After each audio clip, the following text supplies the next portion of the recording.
pasti dia dekat situ.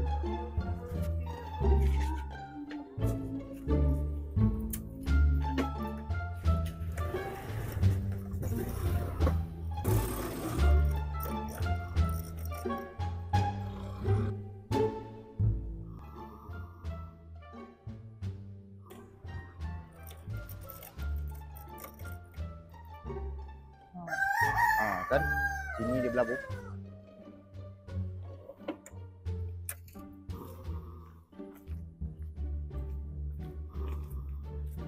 Assalamualaikum.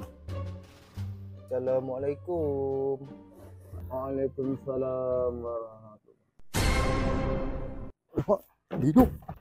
Kenapa lari? Pak Uda, jangan lari. Sini dulu. Hah?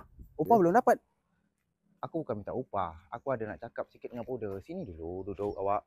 Uda fikir dia kan minta upah. Duduk dulu. Apa pula lari? Duduklah dulu. Jadi begini, ada aku nak cakap dengan Pak Uda. Aku ada kenal satu orang bangsawan. Uda cakap hari tu butuh modal kan? Betul? Terus aku nak ajak Uda pergi ke tempat dia. Jangan-jangan kau nak kenakan Uda ni. Kena-kena apa pula?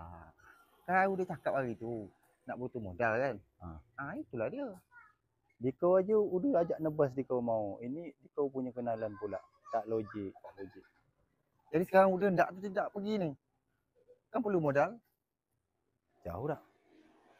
Boleh tanya ke tempatnya, masuk hutan sikit. Dalam perkebunan. Tapi dikau tak bengak Uda kan?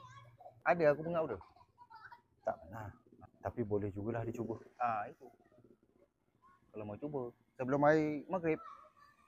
Dah petang lagi dah. Boleh juga. Mana kita pergi? Tapi Uda ambil baju dulu Iya, tidak budak Dino ni. Mentah-mentah dia nak ngotak aku pula. Dah, aku dah siap. Yalah. Dah siap? Dah. Ayolah kita pergi. Awak tengah sedap tidur. Kejutnya.